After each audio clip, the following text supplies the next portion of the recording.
Good morning, everyone. I'd like to thank you for taking the time for joining us for our ISO 14001 2015 update webinar. We're having a little technical difficulty. I'm not sure if everybody can hear me or not. If someone could let me know, I would appreciate it. I want to make sure that everybody can hear before we get started. So if someone could just type in the chat box to let me know if they can hear me, I'd appreciate it.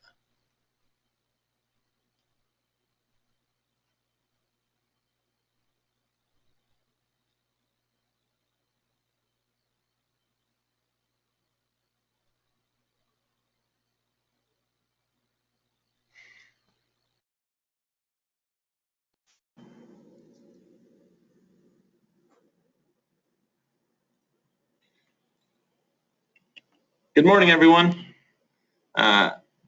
Before we get started, I'd like to make sure everybody can hear me. If you could type into the chat box if you're able to hear me, I would appreciate it.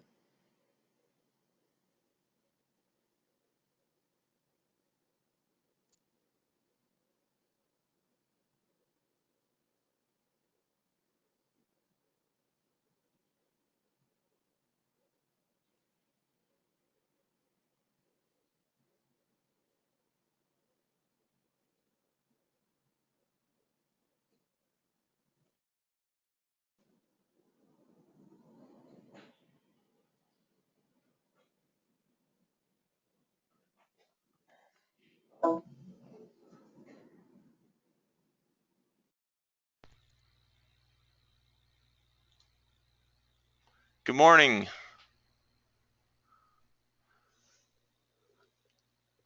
If you could hear me, could you please type into the chat box? Perfect. Thank you.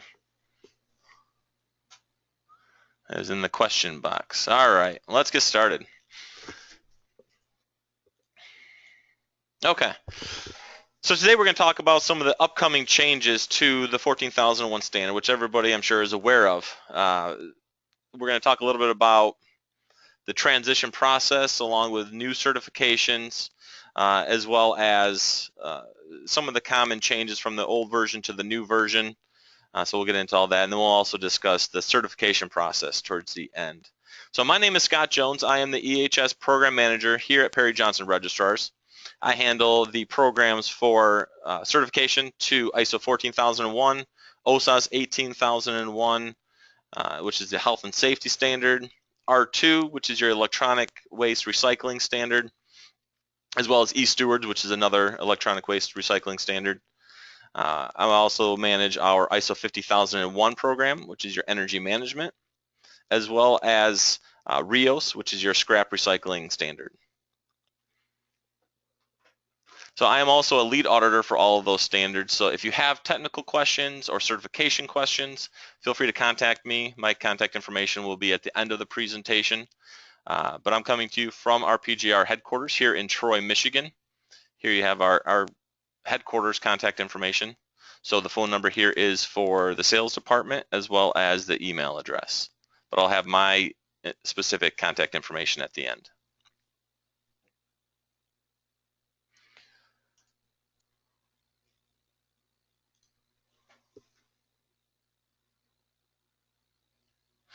So as we go through this, if you have questions, if you could hold your questions or type them into the question box, that way we can address those at the end of the presentation. I want to make sure that I don't miss any questions as we go through this. So please feel free to type them in as we go so you don't forget them, or if you want to hold on to them till the end. We'll save about 15 minutes or so to address any questions. So for those of you who are unfamiliar with PJR, Perry Johnson Registrars, we are a leading registrar for 14001 as well as your ISO 9001 and a number of other standards, which I'll show you here momentarily. But we work all over the world. We've certified companies in pretty much every continent and in many countries, including Australia, Brazil, the European Union, Japan, India, Malaysia, Mexico, Singapore, Thailand, and obviously here in the United States. So these are just a sample of some of the locations we've been and where we've certified companies.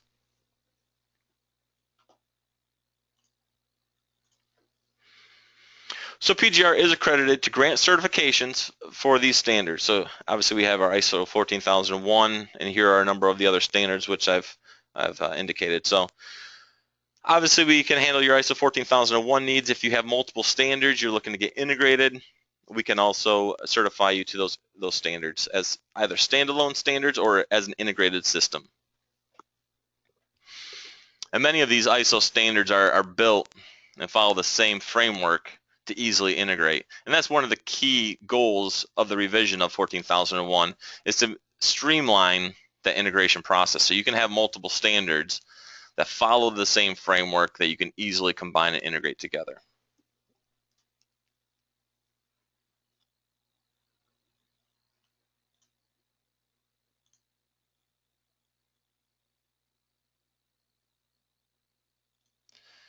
All right, so benefits of getting certified.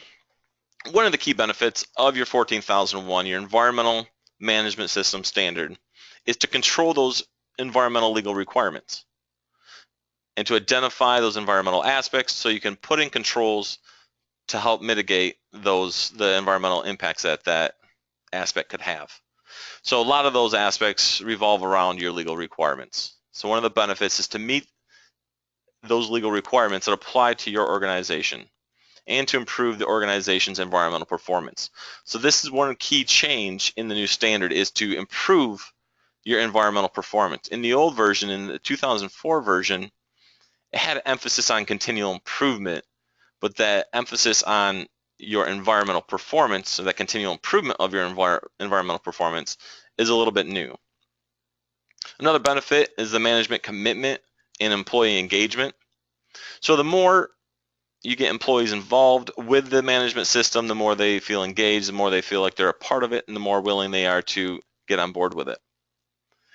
Business management, notably for meeting stakeholder requirements, improving public image, achieving strategic objectives, and integrating with business management systems. Supplier environmental performance. This management system doesn't simply apply to your organization, but it applies to any supplier or any contractor or anybody who has the ability to impact the environmental performance at your location. Provides a competitive advantage. If two companies who are fairly equal are bidding for the same work, a company that can show environmental performance, that they're striving to achieve that environmental performance, will have a slightly better edge on the competition. And then lastly, providing financial benefit.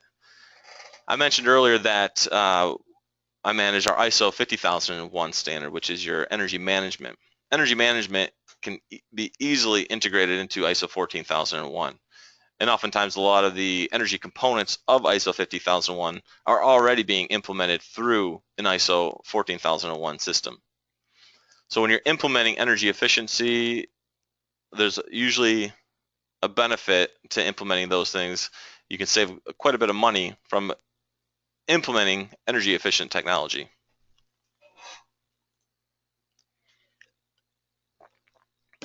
Some ISO 14001 drivers: a commitment to environmental protection and conservation, reduction of risk of adverse environmental impact, and business management drivers included customer requirements and public image.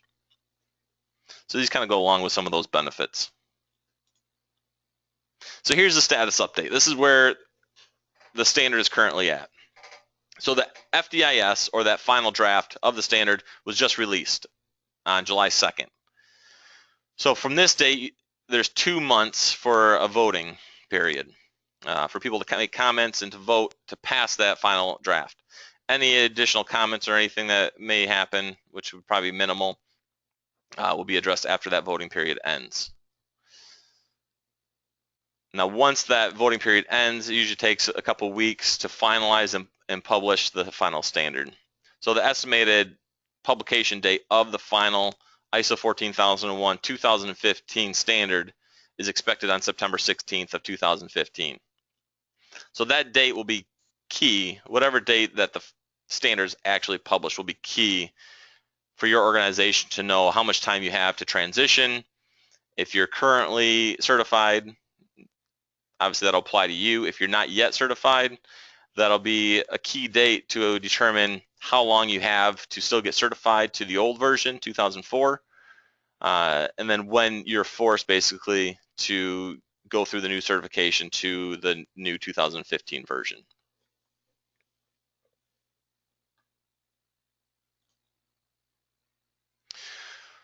So why was the standard revised? Generally, standards are updated every 3 to 5 years or so. Obviously, the ISO 14001 2004 version hasn't been updated in quite a bit of time, so it's due for an update. And since ISO 9001 is also being updated at the same time, the 9001 standard to the 2015 version is also expected in September of this year.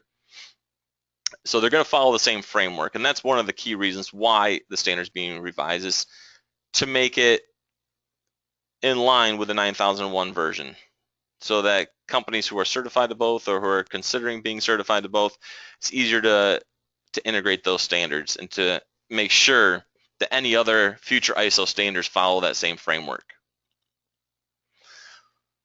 So one other reason why the standard was revised, to ensure that the ISO 14001 continues to serve organizations and maintains its relevance in today's marketplace. Obviously, the business world is constantly changing.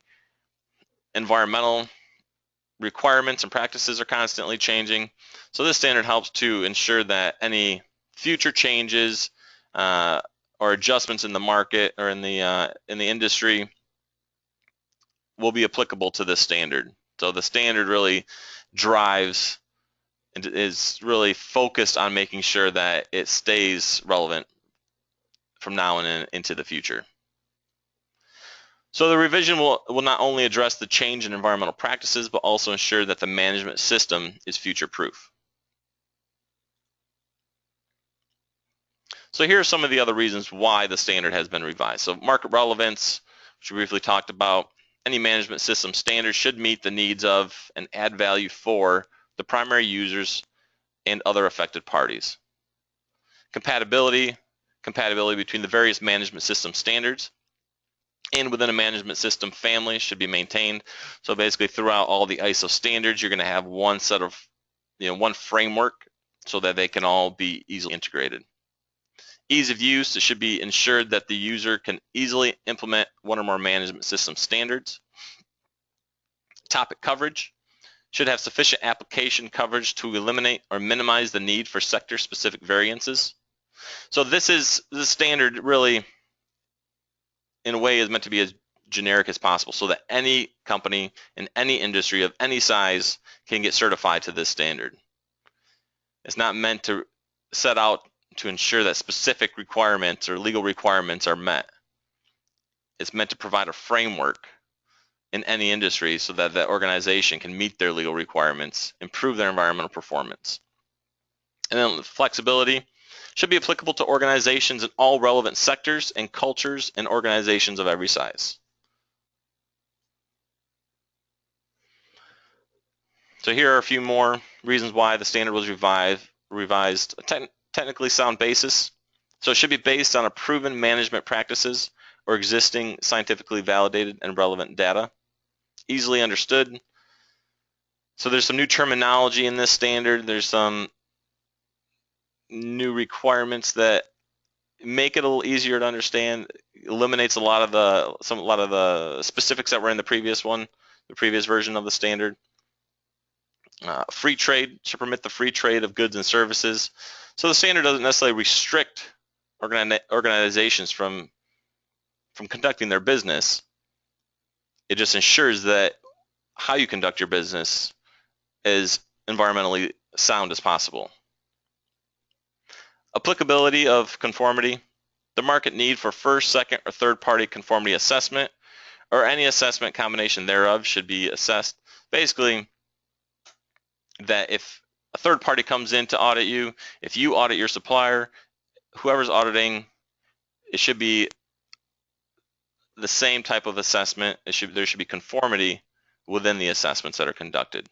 And then lastly, exclusions. Should not include directly related product, including services, specifications, test methods, performance levels, setting of limits, or other forms of standardization for products produced by the implementing organization. So unless you can really show that a portion of the facility or portion of the operations is completely separate, it's hard to truly exclude anything. The idea is to ensure that the company as a whole is improving their environmental performance and managing their environmental performance properly, not just one process or one section of the building. Especially when it's all interrelated, it's very difficult to exclude anything. So revision mandate and inputs. The ISO 14001 revision mandate dated January 23rd, 2012 stipulated the following.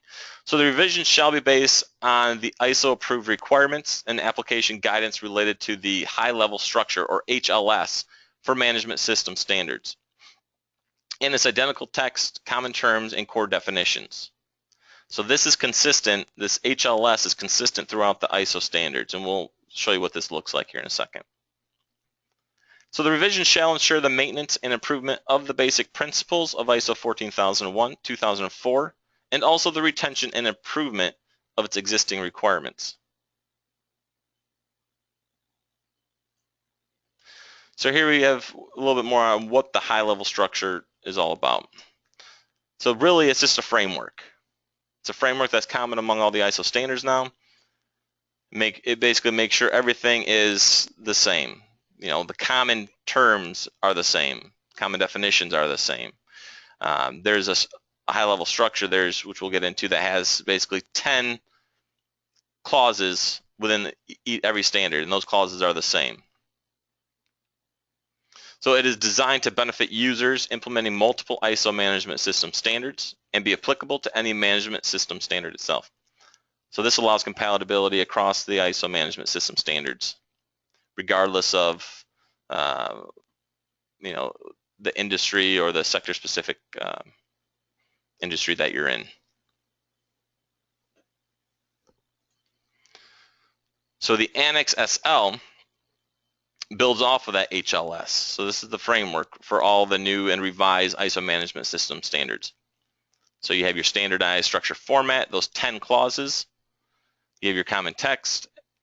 So this is, again, being used across the board for the ISO 9001 revision and also for the upcoming ISO 45001 standard.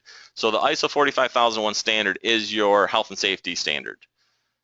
Formerly, this was OSAS 18001, which is still in place, but ISO is coming out with their own health and safety standard called ISO 45001. So this is what the Annex SL structure looks like. Here are the 10 clauses or chapters that every ISO standard will have. You'll have your scope, your references, your terms and definitions, context of the organization, and then really, 4 through 10 are the core portion of the standard. So you have your context of the organization, then we get into leadership, planning, support, the operation, performance evaluation, and then finally improvement. So this still follows the PDCA model. Now this PDCA model looks a little different than you're probably used to with the ISO 14001, 2004. But it still follows that plan, do, check, act model for continual improvement. So, but at the center of that, we have the leadership. The new version of the standard places a much larger emphasis on the leadership of the management system. So you have your planning still, which goes to the leadership. Then you have your support and operations, your performance evaluation, and then your improvement, which is that act portion. So we'll go through briefly the kind of the breakdown of the standard and what the differences are in those chapters compared to the old version.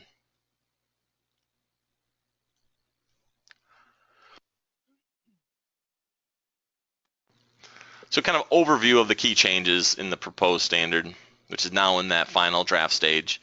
Like I said, there's an emphasis on leadership now. There's a focus on risk management, emphasis on objectives, measurement, and change, communication and awareness, and then finally there's fewer prescriptive requirements. Like I said, the intent was to kind of make this a little more generalized so that it's more applicable to every organization of any size and in any industry.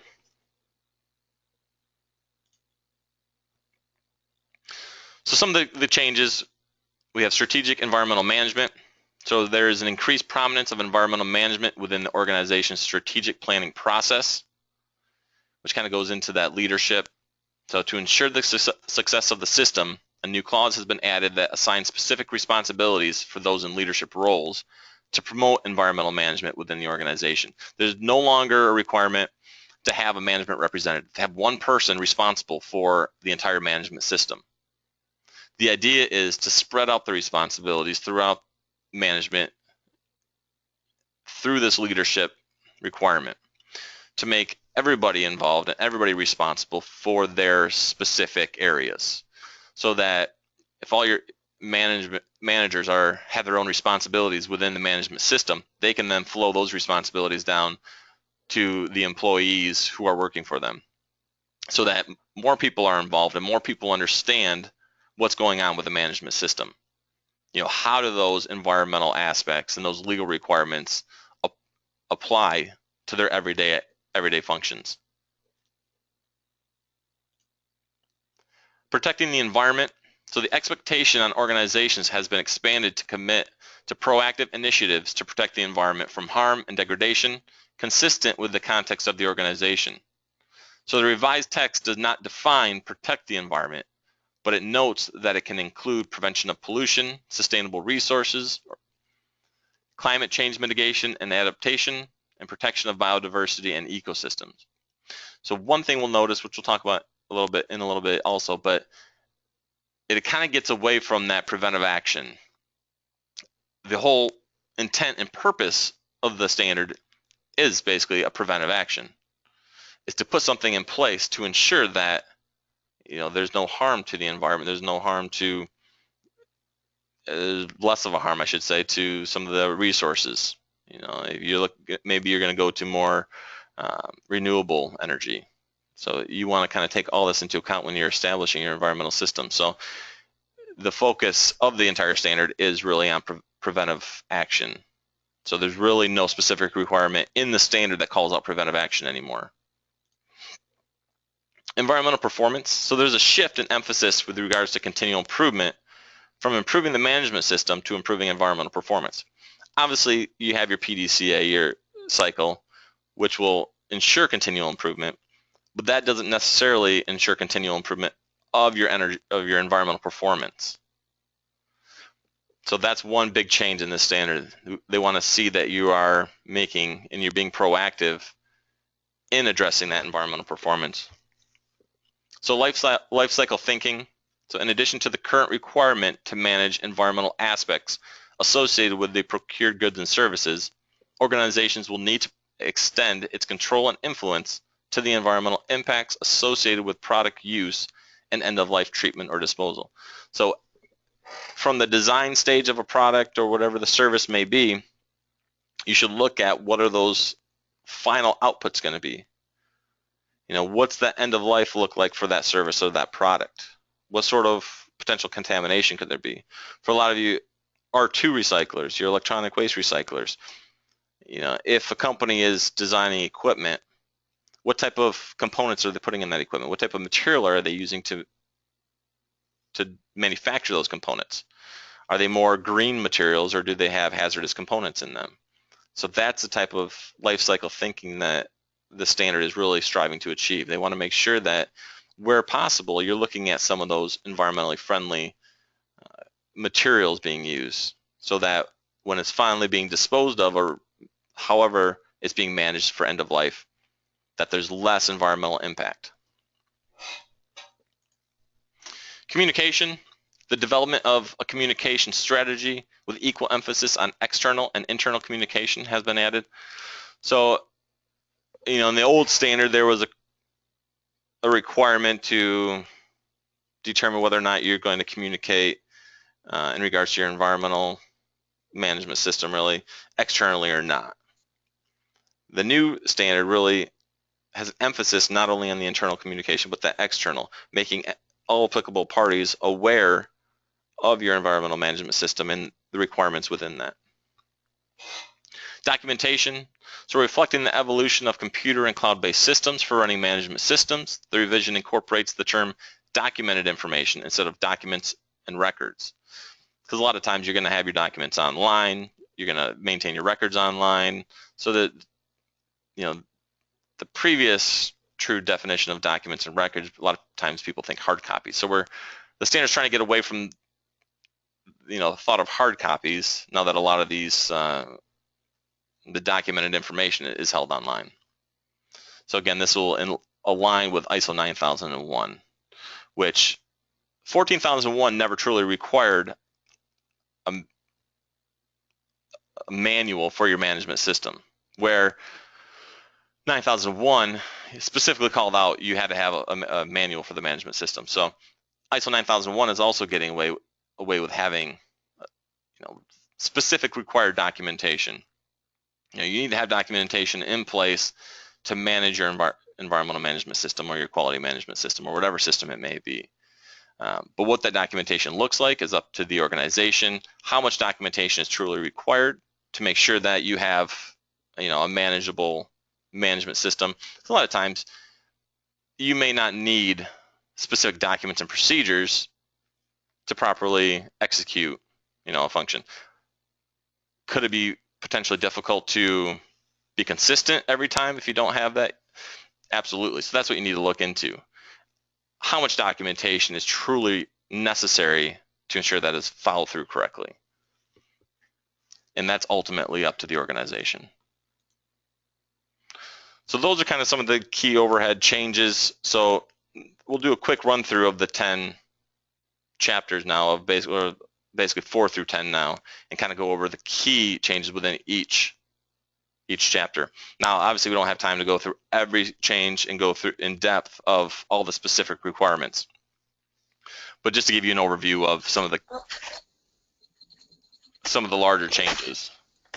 Bye. No problem. Things like this will happen.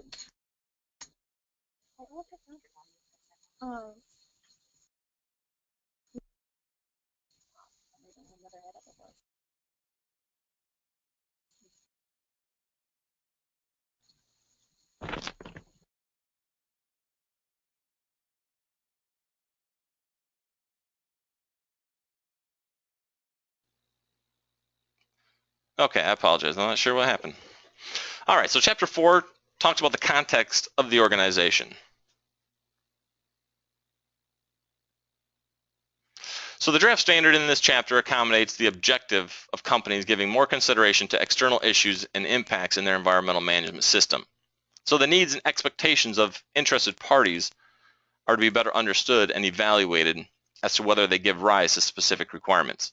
So interested parties, anybody who could potentially be impacted by your organization, or, you know, if that interested party could potentially impact your environmental management system. So you need to make sure that you understand fully, not just internally, but externally, who has the potential to impact the environmental management system of your organization. So chapter 5, we'll get into leadership. So top management should, among other things, take on more responsibility for the effectiveness of the management system and the integration of environmental management into business processes. So the environmental policy should include a commitment to protect the environment beyond the corporate boundaries. So again, that's kind of that life cycle analysis, or that life cycle thinking, looking beyond the boundaries of the organization to understand what potential impact, you know, that product or service could have on the environment. It's not necessarily just that product or that service, but shipping that product. You know, the transportation, what kind of impact could that have on the environment? So you want to look at all these different methods or different options outside of your facility to understand how your organization is impacting the environment. So like I said before, a management representative is no longer being explicitly requested. You can still have a management representative, one person who has oversight, kind of making sure that the entire management system is in conformance to the standard and to your organization requirements, but you don't necessarily need to call it a management representative. But generally the bigger picture idea is to make sure that all management, all everybody who has leadership in the organization has responsibility and is aware of their requirements. So chapter 6, this is the planning stage of that PDCA cycle. So the entire planning process in environmental management has been restructured and should take the positive and negative environmental impacts of activities, products, and services into account more strongly, like I said, from a life cycle perspective.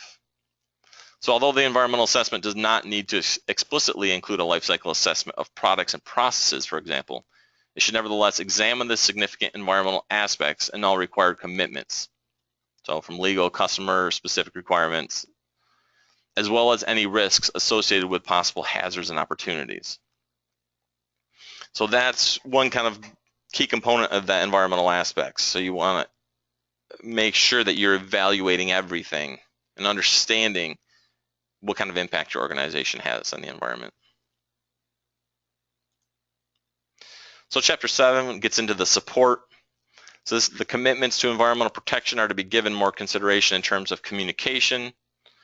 External representation and reporting must be regulated. So with respect to documents and records, only the term documented information shall be used in the future. So this takes into account the use of modern recording media. Operational scheduling and control should pay closer attention to upstream and downstream, and in particular outsourced processes. So this also includes the environmental impacts of products and services right through to the end of their utilization. So one key thing to look at here is the upstream. So you may be a downstream vendor or a vendor to another company who's manufacturing off of their design. You need to take into account what their requirements are. If you have the ability to modify those slightly or to improve your process to ensure the environmental performance is improved. So you kind of need to look at every aspect. So a lot of times with the previous standard, it was, well, I'm at this point in the chain and I can only go from here down. You need to look upstream as well to see what type of impact you can have.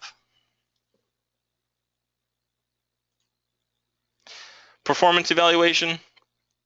So based on the extended environmental assessment, expectations for environmental performance evaluations are now also being raised. So this includes performance of environmental objectives, and monitoring and measuring will also include all other corporate commitments and risks in relation to environmental performance. So this includes basically your compliance assessment, your compliance audit, making sure that you are maintaining and in compliance with all your legal requirements. So your environmental objectives need to be measurable, where possible. You may have multiple objectives. Not all of them necessarily have to be quantitative and measurable, but you should have some that are, to make sure that you can track them to show that you are in fact improving your environmental performance. Because the environmental objectives is going to be one key factor in showing we're improving this objective, whether it's energy efficiency, reduction of the amount of trash we're disposing of, for material packaging, whatever it may be. You want to show that you are in fact improving on that objective to show that you are improving your environmental performance. And then lastly, chapter 10 is your improvement. So the correction of nonconformities as well as the continual improvement process will now be focusing more on the organization's surroundings and the improvement of environmental performance. So you'll notice that it talks about the nonconformities and corrective action. Like I stated previously, there's no preventive action in this process now, because the thought is the standard's based on preventive action. So that's kind of built in to the fundamental requirements of the standard. So once you've identified, areas of improvement, you've identified the nonconformances, you can put that back into that planning process to repeat that PDCA cycle. So the standard, this was taken from the DIS, but the FDIS as well, it has basically this breakdown of requirements from the ISO 14001-2004 version to the new ISO 14001 2015 version. So you can kind of have a side-by-side comparison of the requirements and the differences between the two standards. So I won't go into specifics of all these, but you can kind of get a feel for where the changes are and what the new requirements are.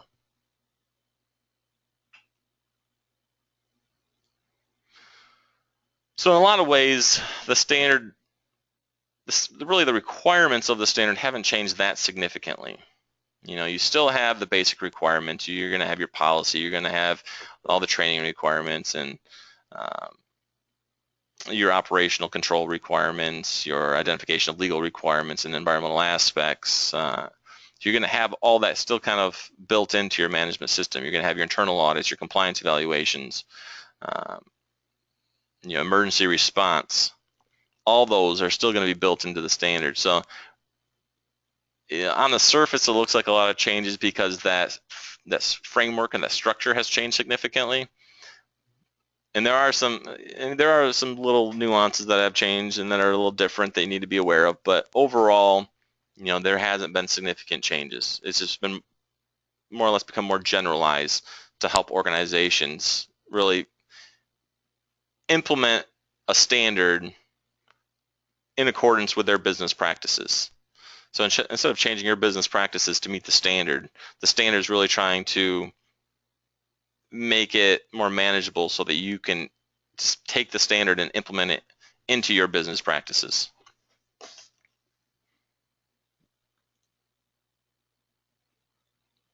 So here we get into some of the resources. So you have your Chapter 7, the support, which gets into the resources, competency, awareness, communication, documentation. So a lot of that really hasn't changed too much. It's just kind of allows you to be a little more flexible with how you do certain things. So again, here we have your operation. So part of it is that it's just been different parts of the standard of the previous standard have been realigned to these different chapters. So in operation, obviously you're going to have your operational planning and control requirements, which were still there in the previous standard. Then we get into your monitoring, measurement, analysis, and evaluation. So you still have your evaluation of compliance, internal audit, management review, all that. So there's really, as you can see, not too many significant differences or changes between the standards. It's more surface level. So here we're going to get into sort of the certification process and the transition process for the standard.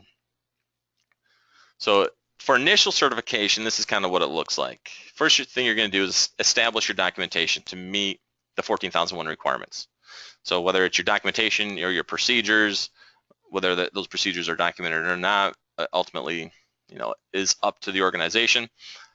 But once that's established, then you can start training to the 14001 requirements, start training to those controls and procedures that you've put in place. Once the training's been done, you can start implementing those requirements, putting those procedures and those documents into practice. And part of that is conducting that internal audit, conducting your compliance evaluation, and conduct a review, which is your basically management review of the system based on inputs from your internal audit, from that compliance evaluation, and from those monitoring aspects. So once you've done all that, you contract with a certification body. And a lot of that can be done simultaneously. So you can contract with a certification body while you're finalizing some of those last minute implementation steps of your management system. So once you've contracted and you've implemented your system, you can then start your certification process. So that consists of a stage 1, stage 2 audit. What the output of that stage 1 and stage 2 audit is basically a recommendation for certification. If you have any nonconformities, which is basically any findings against the requirements of the standard or against the requirements set by your organization, you need to address those findings or those nonconformities prior to certification. Once those are addressed, you can be certified for 3 years. Now we'll go through, it's not just your first one and then you wait 3 years for your next audit. You have annual or semi-annual audits in between. We'll get to that. So the transition process. So if the standard is actually released on September 16th, you'll have 3 years from that date. If you're currently certified to the 2004 version, you'll have 3 years from that date to transition to the ISO 14001:2015 version. If you're not certified by, the 3-year date, then your certificate is no longer, your 2004 certificate is no longer valid. So if you have never been certified to ISO 14001, you've been preparing for the 2004 version, at this point, and you're ready to go to 2004, do you want to just stop and start implementing for the 2015 version and then wait to get certified, or do you want to go and get certified to the 2004 version now? Ultimately, that's up to the organization. Could be up to the customer requirements, whatever it may be. But basically, you have 18 months from the date of the publication of the ISO 14001:2015 standard to get certified to the older version, the 2004 version. So once those 18 months are up, then nobody can get certified to the older version. From that 18-month point on, everybody has to go to the new version.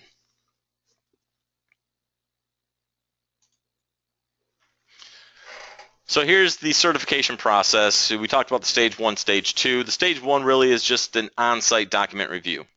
So obviously with the shift of the new standard kind of going away from documents and more documented information, the stage 1 becomes a little bit more challenging. We're not simply just looking at your documentation to determine if you're ready to proceed to the stage 2.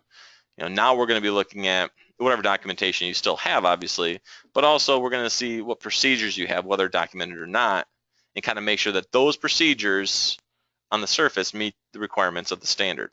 We're not necessarily looking at the implementation of those procedures and those requirements, just that you have them established.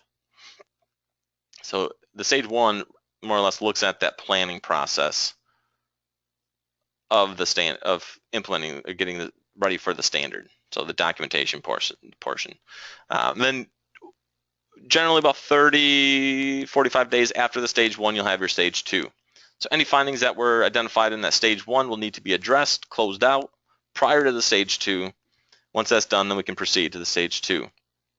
So the stage 2 is an on-site audit of your entire environmental management system. Obviously, we're conducting a sampling because to go through every piece of paper, document, record, interview every employee would take a tremendous amount of time that, obviously your company can't afford to give, or, financially it would be very, very costly. So any audit is a sampling of your system.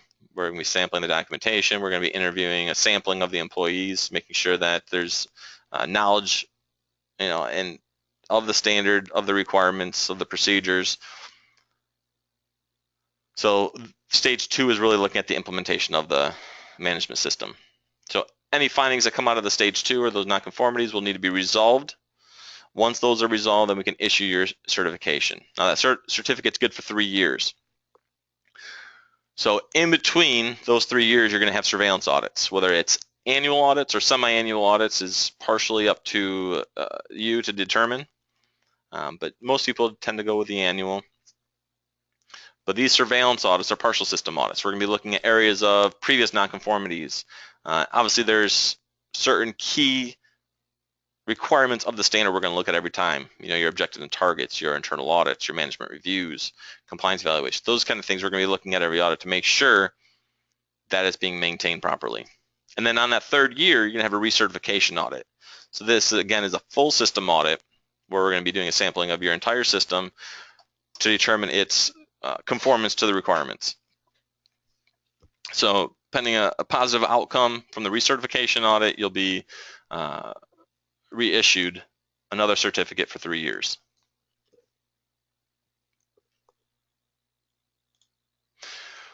So that's really it. So that's kind of a breakdown of some of the overhead changes of the standard. Now, in the next couple months, the next few months, we're going to start coming out with some more webinars that are more specific on the specific changes and requirements. But this just kind of gives you an overview of what are some of the general changes, what the new standard's all about.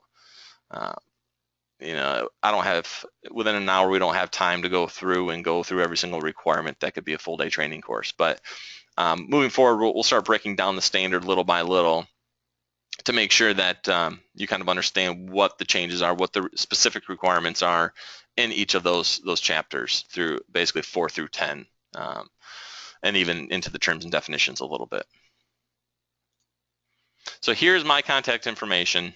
If you are looking to get questions answered on technical questions, feel free to contact me.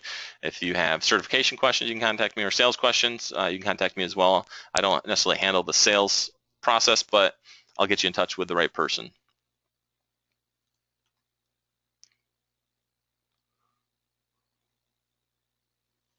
All right, so let me pull up the questions here, and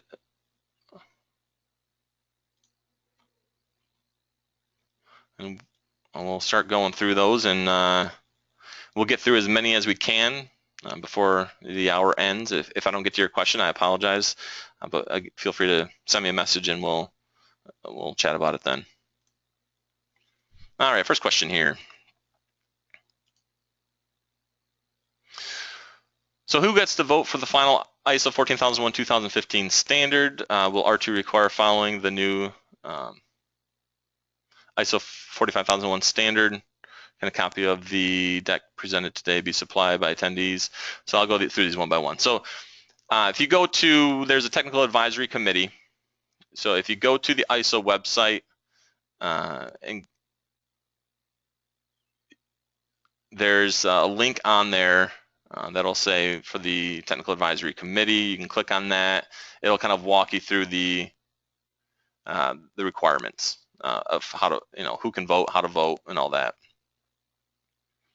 So the next question, will R2 require the new ISO 45001 standard?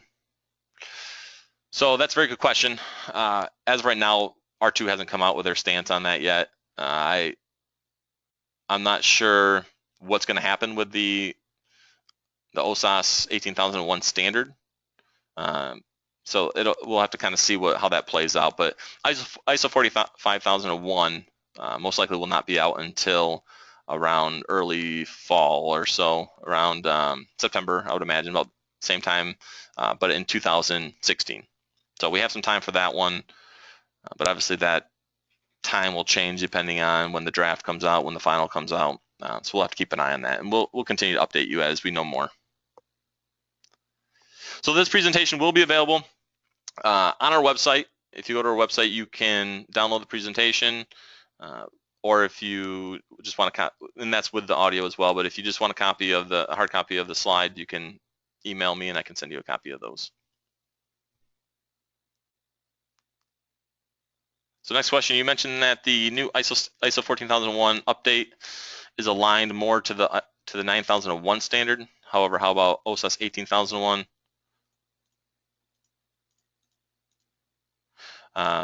So ISO 18001, ISO is adopting basically the ISO 45001. So that standard will follow that same framework as the 14001 and the 9001. So they'll all have the same chapter headings and everything. So the chapters 1 through 10. So there will not have to be a new revision to ISO 14001 once the ISO safety standard is implemented, because the ISO 45001, that health and safety, will be developed to basically follow the same framework as the other standards. So there won't need to be any necessary revision to 14001. So 14001 2015 will be released tentatively September 16th, 2015. This could change slightly, but I wouldn't imagine by more than a day or two.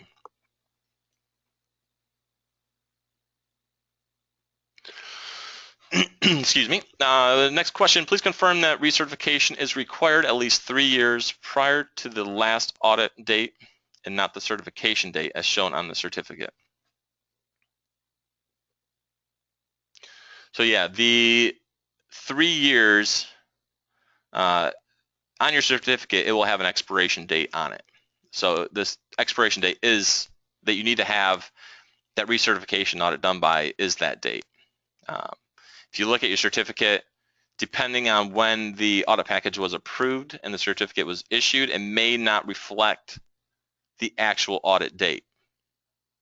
So your certificate may in fact show a little bit less time, but regardless, that expiration date is the date that the recertification audit needs to be completed by.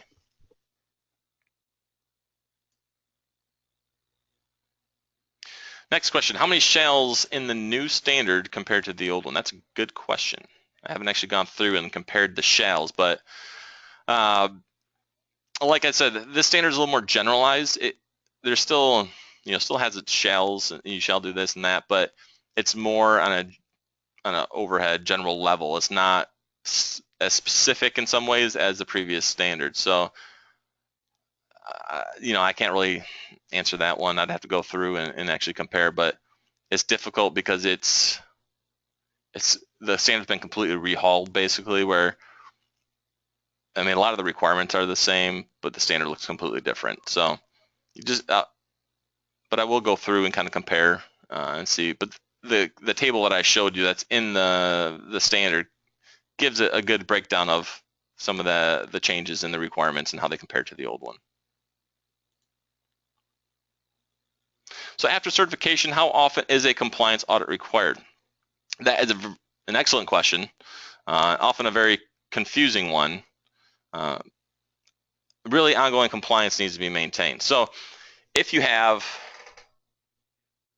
some people say you have to have a compliance evaluation every year. Some people say it's every 3 years. But really, you need to show that you are evaluating and assessing your compliance to make sure that you are up to date on it. If you have annual requirements, generally those should be checked annually. If you have ones that are every 3 years, obviously you have more time, but you need to show that you are maintaining compliance. Especially if an auditor comes on site and identifies 3 compliance issues. Obviously, we're not compliance auditors, but through your process, you're not maintaining that compliance. That's what we're looking at. We're looking at the process. So if you look at that process and you have several non-compliances and you haven't done a compliance evaluation in 3 years, obviously that's probably not going to be really effective. Now, there's no set requirement for a specific compliance audit. It's compliance evaluation. So that can be done through monthly checks. It can be done through quarterly checks or yearly checks, however you want to do that. But it's hard to, some things may require you to assess it annually, at least annually. Some may be, every 2 years or every 3 years. So you have to really look at what your requirements are and then determine the appropriate level of evaluation.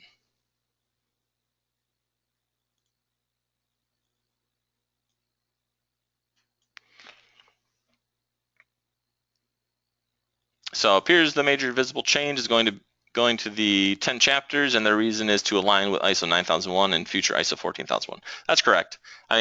That's one of the main reasons. The other main reason is as you go through the standard, you'll see that shift towards environmental performance. So they want to make it really more applicable to any organization to be able to show that improvement in environmental performance.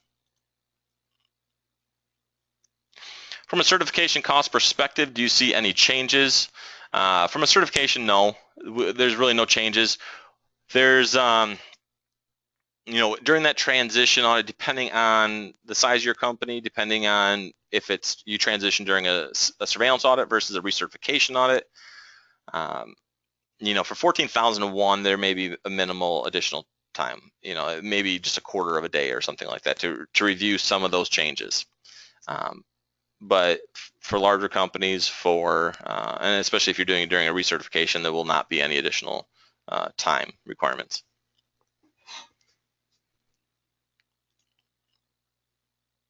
To save money, would PGR auditors conduct off-site document review under stage 1 instead of on-site audit if it is just document review? So if it's a transition audit, we will not necessarily require a stage 1. So that's really for initial certification if you've never been certified to ISO 14001. But if you've never been certified to ISO 14001, we still have to come on site. And part of that will be when you conduct it off site, it's easier to review the documents. But if there's no documents to review, we need to be on site to evaluate that procedure, that process, to make sure that you have something in place and implement it. Again, we're not looking at necessarily the implementation. We want to make sure that you have one in place and that you are implementing it. At that point, we're not concerned whether or not it's necessarily being implemented properly, but that just the fact that you have one in place. So any off-site, document reviews are going to be very challenging with any of the new ISO standards. Next question, will I be able to have a copy of this PowerPoint presentation? Absolutely. Like I said, you can either download it on our website, probably by early next week it'll be up there, if not sooner, or you can shoot me an email with my email contact information that's up here, and I'll send you a PDF copy of it.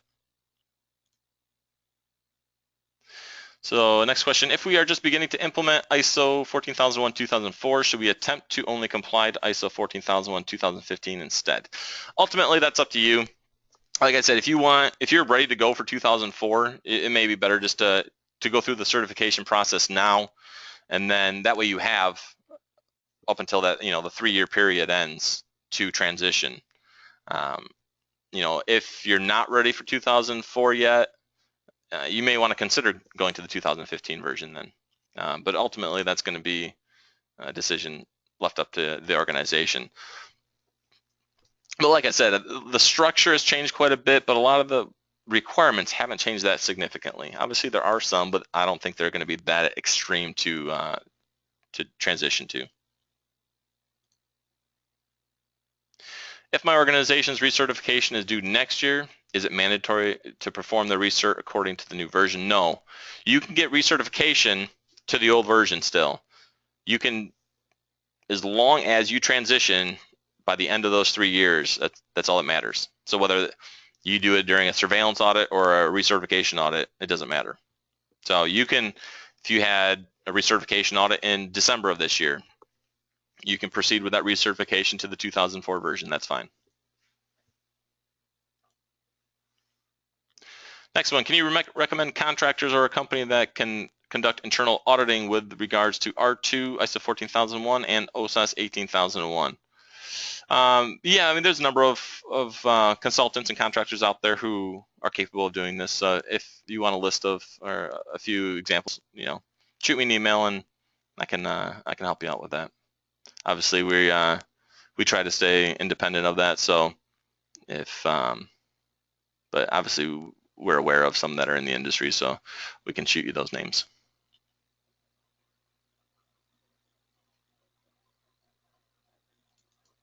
All right, a couple more questions. We're about out of time here.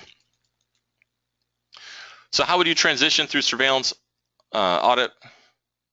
Would a full assessment be necessary or the previously scheduled areas? So during a surveillance audit, what we would do is, basically we would conduct your system audit. And the reason why we might add a little additional time for a surveillance audit versus a recertification audit is we want to make sure that any of those changes in the standard are being audited too. So it may require a little additional time. But depending on the size of the organization, obviously the larger the company, the more time that's already in place for a surveillance audit. So the likelihood of adding additional time really won't likely be necessary. But for smaller companies, let's say less than 50 employees or less than 25 employees, may require, depending on the time, may require a quarter day or so, and it may not. You'd really have to contact us, and we'd have to go through it and figure out exactly how many employees you have and everything to determine if additional time would be necessary. So when you're ready for that transition audit, just contact us and we can sit down and kind of figure out if it's necessary.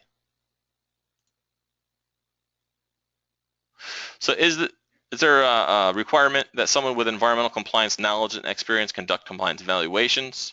Small companies don't have that individual, so we recommend an internal environmental compliance along with ISO 14001 internal audit. So we are doing more internal audits on one site visit and saving clients money. Whoever's doing the compliance evaluation obviously needs to be competent in what they're evaluating. So you can have multiple people conducting compliance evaluations, or one person, or whatever is appropriate for your organization. But that person does need to be competent. Now, what that means is kind of up to the organization, whether that's years of experience, whether that's you've had certain training. it's hard, depending on the legal requirements that apply, it really depends on the organization. But ultimately, as third-party auditors, when we come in and we want to look at your compliance evaluation, it should be more than a check yes or check no. We want to see what was looked at to show compliance, that you are in fact in compliance to that requirement. Now, if someone is not knowledgeable, they're going to have a hard time identifying, determining what they should be looking at. That's why generally a check yes or no is not acceptable. We want to see what was looked at to show, objective evidence that you are in fact in compliance.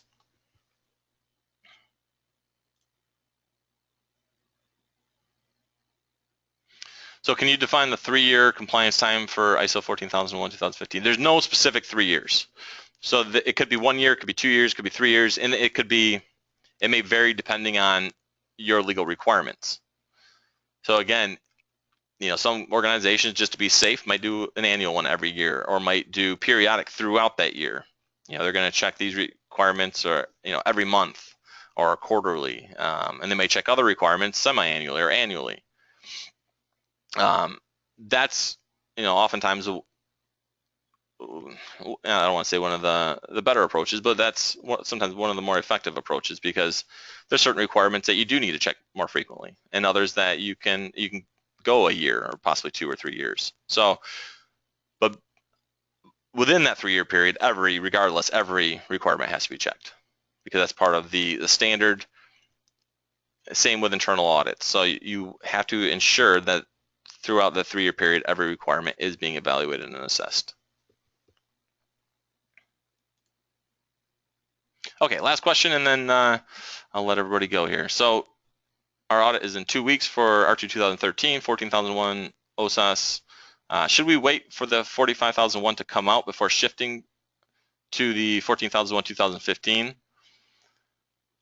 Honestly, if you have an integrated system already with R2 14 and 18, that might not be a bad idea to hold off. That way, you're not changing all your 14,001 and leaving your 18,001 behind, because it's integrated. It should be in line with each other. So it may be worthwhile to wait till 45,001 comes out. That way, you can transition all at the same time, which obviously be a little bit more effective that way. So, but if you have some requirement that you need to get 14,001 2015 sooner, then obviously you're going to want to do that. But otherwise, it would most likely be worthwhile to wait.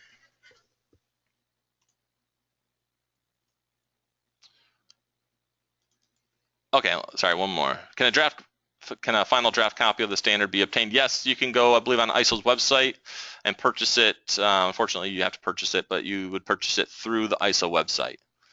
But it is available if you want to get a copy of that now. I think it's $100 and some. I'm not really exactly sure of the actual cost, but it is available. So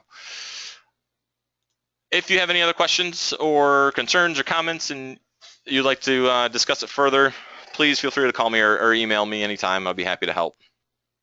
But again, thanks for taking the time to join us today, and I hope to see you on some of our future webinars where we get more in depth on the ISO 14001 2015 requirements. So thanks everyone, and have a great day, and we'll talk to you soon.